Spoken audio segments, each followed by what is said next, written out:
Hi, I'm Bill McLaughlin, Editor-in-Chief for Furniture Today. Welcome to this week's edition of Frontline Friday, coming to you from the Las Vegas market.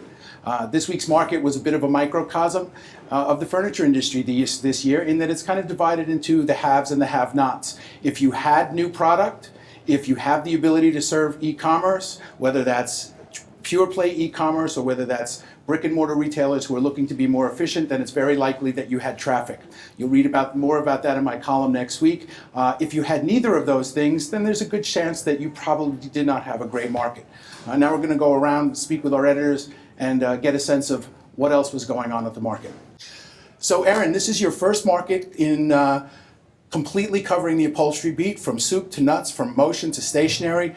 How was that for you, and what did you find? Soup to nuts. I think I missed that part in the memo. I think that the theme that emerged out of this market, in my perspective, is optimism is driving action. You gotta love this industry because it's been a challenging first half for business for everybody, whether they want to admit it or not, really. But they continue to drive. The optimism is driving.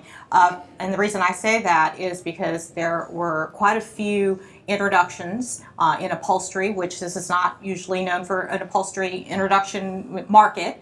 And I actually had one top 100 retailer say to me, you know, I was very surprised how much new product there was in upholstery, and he was excited about it, and he bought.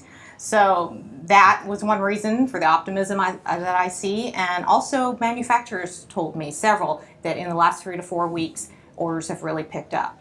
Now, whether that's based on metrics, we don't know, but again, optimism is driving these retailers to place orders for what is usually a good half. Well, hopefully that's good news for the second half. Yeah. Dave, this is always an important bedding market, so I'm sure you covered it from soup to nuts. I did. I didn't see any soup, and I did see a few nuts. But I say that in a loving way because I love them all.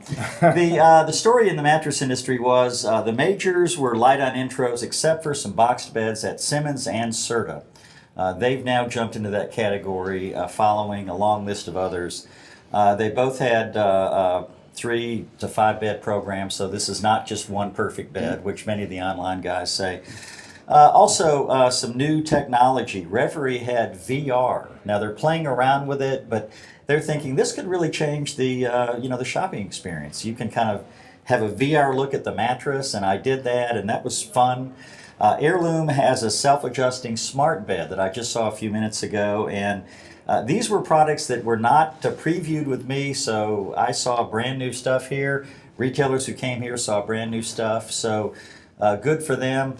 In bedding, right on the eve of the market, we got a really tough report from ISPA that said we're down for the year.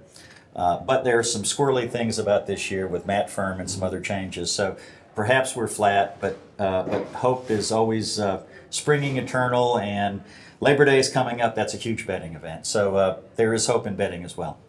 So Tom, you were on top of case goods, not quite literally, but soup to around nuts. the market. Almost, Bill. There you go. But to be honest with you, it was a pretty good case goods market from an introduction standpoint. To your point, new product is always an important factor in any market, and we saw some really interesting things. ICO continuing its success in the glam category with some new licensed product under the Jane Seymour partnership.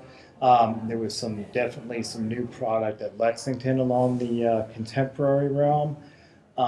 Coaster had some excellent introductions in its Donny Osmond home. Over 200 SKUs. Very eclectic looks, some really exciting materials. And that always drives interest and excitement. So from a material standpoint as well, we saw some not unexpected things in the wood category. In terms of like a lot of real rustic looks, which are popular in the West Coast. A lot of saw marks on wood, distressing. I mean, this stuff, the West Coast eats this up, and this is the perfect market for it.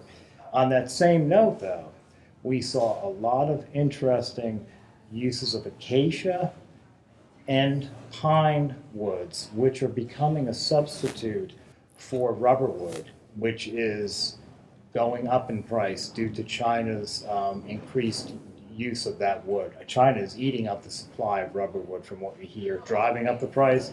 So smart suppliers are looking for alternates that happen to be really excellent looking wood species. So that was kind of an interesting thing we saw too. So as you can see, there was a lot going on at this market, a lot of new product, a lot of trends that kind of give us an indication of what the second half might look like. For more, please stay tuned to FurnitureToday.com and Furniture Today. Till next week, I'm Bill McLaughlin with Furniture Today, wishing you good business.